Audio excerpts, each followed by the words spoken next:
அனைவருக்கும் வணக்கம். நேற்று ஒரு வீடியோ போட்டிருந்தேன். மைத்ரேயி முகூர்த்தத்தில் என்னுடைய கடனை நான் எப்படி அடைக்கிறேன், அதே மாதிரி எப்படி என்னுடைய அடகு நகை மீட்டேன் அப்படின்னு சொல்லியிருந்தேன். அதில் ஒரு சகோதரி நம்ம சப்ஸ்கிரைபர் பார்த்தீங்கன்னா ஒரு விஷயத்தை ஷேர் பண்ணியிருந்தாங்க. இந்த மாதிரி நீங்கள் சொல்லி நான் அந்த மைத்ரேயி முகூர்த்தத்தை போன மாதம் எழுதினேன். ரொம்ப வருஷமாக கொடுக்க முடியாத ஒரு கடனை நான் எழுதி அடுத்த நாளே கொடுத்தேன். என் கணவர் கூட கிண்டல் பண்ணார், இது எழுதுனா உடனே கிடச்சிருமா, பணத்தை அடைக்க முடியுமா அப்படின்னு சொல்லி அந்த கமெண்ட்டை கடைசியாக அட்டாச் பண்ணியிருக்கேன். நீங்களும் பாருங்கள். அதே மாதிரி ஒரு விஷயத்த அவங்க ஷேர் பண்ணுறாங்கும் போது எனக்கு ரொம்ப சந்தோஷமாக இருந்துச்சு. நீங்கள் சொல்லி செஞ்சேன், அது நடந்துச்சு அப்படிங்கும் போது எனக்கு ரொம்ப ரொம்ப ஒரு கடவுளுக்கு தான் நான் நன்றி சொன்னேன். ஏன்னா நான் எப்போ ஒரு விஷயத்த நான் சொல்லும் போதும் உன்னை நம்பி தான்ப்பா நான் சொல்கிறேன், இதை பார்க்குறவங்களுக்கு அதை கண்டிப்பாக அவங்க செஞ்சாங்கன்னா அது நடக்கணும், நம்பிக்கையோடு செய்கிறவங்களுக்கு கண்டிப்பாக நடக்கணும் அப்படின்னு சொல்லி நான் வேண்டிட்டு தான் செய்வேன். ஸோ அந்த மாதிரி நடந்ததில் எனக்கு ரொம்ப ரொம்ப சந்தோஷம். இன்னைக்கு சண்டே விலாகோட அந்த விஷயத்தை நான் உங்களுக்கு ஷேர் பண்ணுறேன். காலையிலே பார்த்தீங்கன்னா இன்னைக்கு 5ஆம் நாள் பூச்செறிதல் விழா சமயபுரம் மாரியம்மனுக்கு. அதோட மட்டும் இல்லாமல் எங்களுக்கு சம்மரில் கொஞ்சம் வருமானம் வர்றதுக்காக நாங்கள் இந்த எங்கள் இன்ஸ்டியூஷன் சார்பாக அட்வர்டைஸ்மெண்ட்டுக்கு நோட்டீஸ் எல்லாம் கொடுக்கறதுக்கு என் கணவரும் என் பையனையும் ரெடி பண்ணிட்டு இருந்தாங்க.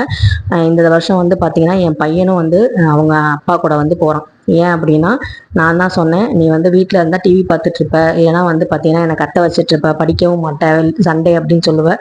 ஆனால் இந்த ஒரு நாளில் நீ உங்கள் அப்பா கூட போயிட்டு உங்கள் அப்பா எவ்வளோ கஷ்டப்படுறாரு, வெயிலில் எப்படி தன்னுடைய வியாபாரத்துக்காக எவ்வளோ உழைக்கிறாருங்கிறத போய் பார்த்துட்டு வா அப்படின்னு சொல்லி நாளே சொல்லி வச்சுருந்தேன்.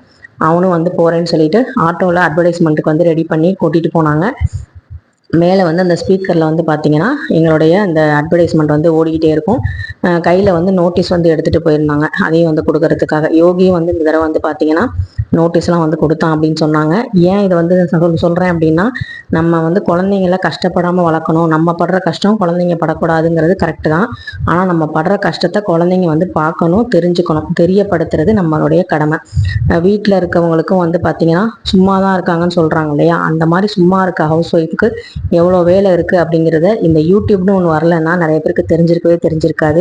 இவ்வளோ வேலைகள் பார்த்துட்டு இவ்வளோ வேலைகள் செய்கிறாங்க அப்படிங்கிறத ஒரு அங்கீகாரப்படுத்துகிற ஒரு விஷயம் பார்த்தீங்கன்னா இந்த யூடியூப். அதே மாதிரி தான் பார்த்தீங்கன்னா என்னுடைய வீட்டுக்கார் படுற கஷ்டம், அவர் எப்படி சம்பாதிக்கிறாரு அப்படிங்கிறது என் பையனுக்கு தெரிஞ்சால் மட்டும்தான் ஃப்யூச்சரில் அவன் நல்லபடியாக அவனுடைய சேவிங்ஸ் ஆகட்டும், அவனுடைய சம்பாத்தியத்தாகட்டும் எப்படி கஷ்டப்பட்டால் தான் காசு கிடைக்கும் அப்படிங்கிறத தெரிஞ்சுக்குவான். ஏன்னா அவன் என்ன நினச்சிட்டு இருக்கான்னா, ஜிபே அப்படிங்கிறது ஃபோனில் நம்ம அனுப்பி விட்டுறலாம், காசு ஃபோனில் தான் காசு இருக்கே அனுப்பிடலாம் அப்படின்னு தான் சொல்கிறோம். தவிர அந்த ஃபோனில் காசு நம்ம அக்கௌண்ட்டில் வர்றதுக்கு நம்ம உழைச்சி அதில் காசு போட்டால் தான் வருங்கிறது நிறைய பிள்ளைங்களுக்கு தெரியறதில்ல. ஏன்னா நம்ம ஸ்வைப் பண்ணிவிட்டு அவங்க முன்னாடி நம்ம பணத்தை எடுத்து கொடுக்குறோம், டக்கு டக்குன்னு ஜிபே பண்ணி பொருளை வாங்கி கொடுக்கறனால அந்த பணத்தை எண்ணி நம்ம செலவு பண்ணுறதை நம்ம குழந்தைங்க பார்க்க மாட்டேங்கிறாங்க. அதனால அவங்களுக்கு அந்த சேமிப்புங்கிற பழக்கமும் வராது, ஈஸியாக பணத்தை சம்பாரிச்சிடலான்னு ஒரு நினப்பு இருக்குது.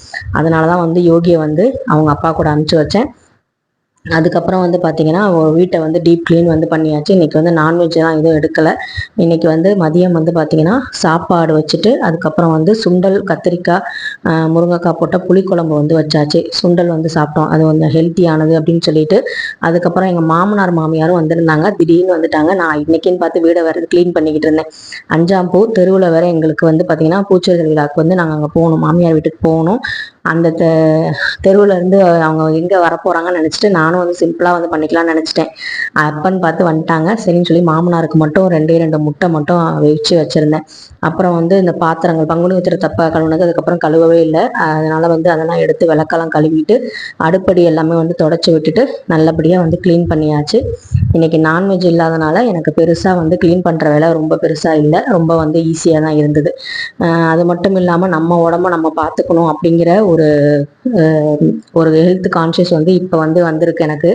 அதுக்கு முக்கியமான காரணம் 36 வயசு ஆச்சு. ஸோ அதனால் இனிமேல் பார்த்தீங்கன்னா நிறைய விஷயங்கள் மாற்றணும், சாப்பிட்ற விஷயங்கள்லாம் கொஞ்சம் கண்ட்ரோலாக இருக்கணும் அப்படின்னு சொல்லிட்டு நானே இப்போ கொஞ்சம் முடிவு பண்ணியிருக்கேன். அதை பற்றி தான் அடுத்தடுத்து உங்களுக்கு நான் வீடியோவில் ஷேர் பண்ணுறேன், எப்படி என்னோடய ஃபுட்டை நான் எடுக்க போகிறேன், எப்படி என்னை பார்த்துக்க போகிறேன் அப்படிங்கிறத. ஸோ பார்த்தீங்கன்னா எல்லாமே க்ளீன் பண்ணி நல்லபடியாக முடிச்சாச்சு. அதுக்கப்புறம் வந்து நான் வந்து நைட்டு வந்து சாப்பாடு வடிக்கிற கஞ்சியில் வந்து பார்த்திங்கன்னா வெந்தயம் வந்து ஊற வச்சுருந்தேன். அது வந்து பார்த்திங்கன்னா இப்போ கொஞ்சம் நிறைய வந்து ஹேர் ஃபால் ஆகுது ரொம்ப, எனக்கே வந்து தெரியுது.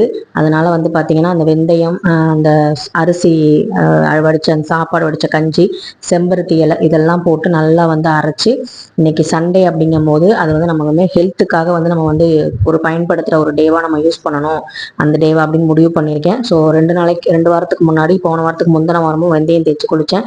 ரொம்பவே அதே உடம்பே வந்து குளிர்ச்சியாக இருந்துச்சு. அதே மாதிரி இன்றைக்கி வந்து செம்பருத்தி இலையை சேர்த்து அந்த கஞ்சியில் வச்சு நல்லா அரைச்சிட்டு நல்லா தேய்ச்சி வச்சு கொஞ்சம் அரை மணி நேரம் வந்து ஊறின வரைக்கும் வெயிட் பண்ணிட்டு இருந்தேன். அப்புறம் வந்து யோகியோட அப்பா வந்து வீடியோ வந்து அமிச்சாங்க, யோகி கொடுக்குற நோட்டீஸ் எப்படி கொடுக்குறான்னு பாரு உன் பிள்ளை அப்படின்னு சொல்லி கொடுத்தாங்க. ரொம்ப சந்தோஷமாக இருந்துச்சு. அதில் வந்து எனக்கு ரொம்ப ஒரு பெருமையாகவும் இருக்குது. பரவாயில்ல, இந்த தடவை வந்து போய் இவ்வளோ தூரம் செய்கிறான், அப்பாவுக்காக ஹெல்ப் பண்ணுறான் அப்படிங்கும் போது எனக்கு ரொம்ப சந்தோஷமாக இருந்துச்சு.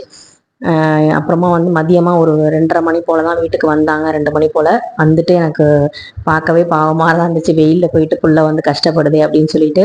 அதுக்கப்புறம் வந்து அவனை வந்து இப்போ என்னப்பா ரொம்ப வெயிலான்னு கேட்டேன். இல்லைம்மா அதெல்லாம் ஒன்றும் இல்லைம்மா அப்படின்னு சொல்லிட்டு வந்தான். அப்புறம் ஜூஸ் வாங்கிட்டு வந்திருந்தாங்க, கரும்பு ஜூஸ். அதையும் வந்து பார்த்திங்கன்னா எல்லாத்துக்கும் ஊற்றி கொடுத்துட்டு மாமனார் மாமியாரும் வந்து சாப்பிட வச்சுட்டு நான் போய் குளிக்க போயிட்டேன். நீங்கள் சாப்பிடுங்க, நான் போய் குளிச்சுட்டு வந்துடுறேன் அப்படின்னு சொல்லிட்டு நான் வந்து கிளம்பிட்டேன். அதுக்கப்புறம் பூஜை ரூமை வந்து ஃபுல்லாக வந்து தொடச்சிட்டு பங்குனி உத்திரத்தப்போ நான் வந்து போனது, அதுக்கப்புறம் போகலை. அப்புறம் வந்து போய் தொடச்சிட்டு நல்லபடியாக வந்து க்ளீன் பண்ணிவிட்டு இன்றைக்கி வந்து சமயபுரம் மாரியம்மனுக்கு சாயங்காலம் வந்து பூச்செறிதல் விழா எங்கள் வீட்லேயும் பண்ணுவேன். அதே மாதிரி தெருவுக்கும் வந்து போய் சாமி வந்து கும்பிட போகிறோம். அதனுடைய வீடியோ உங்களுக்கு நாளைக்கு வரும். இந்த வீடியோ தான் வந்து நேற்று நான் போட்டிருந்தேன், மைத்திரை முகூர்த்தம். அந்த சகோதரிக்கு ரொம்ப ரொம்ப நன்றி.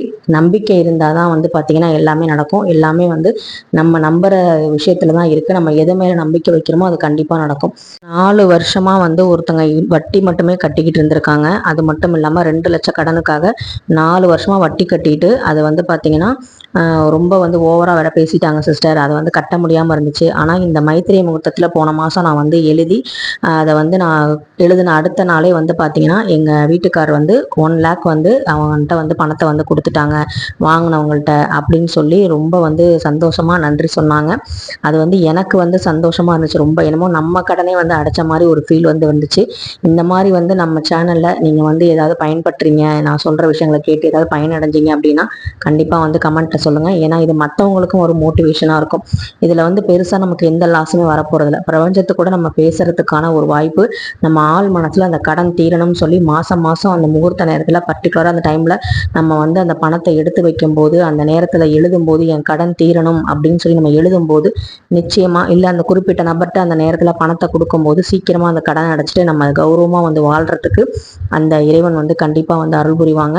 இந்த வீடியோ உங்களுக்கு பிடிச்சிருந்தா லைக் பண்ணுங்கள், ஷேர் பண்ணுங்கள், மறக்காமல் சப்ஸ்கிரைப் பண்ணுங்கள். உங்களுக்கும் இந்த மாதிரி எக்ஸ்பீரியன்ஸ் இருந்தால் கண்டிப்பாக வந்து ஷேர் பண்ணுங்கள். நாளைக்கு லாங் வீடியோவில் சமயபுரம் மாரியம்மனுடைய பூச்செறிதல் விழாவை பற்றி தான் நான் வந்து போட போகிறேன். கண்டிப்பாக மிஸ் பண்ணாமல் பாருங்கள். இன்றைக்கி சாயங்காலம் தான் பூஜை பண்ண போகிறேன். அதனால் நாளைக்கு அந்த வீடியோ வரும். இந்த வீடியோ பிடிச்சிருந்தா லைக் பண்ணுங்கள். நன்றி.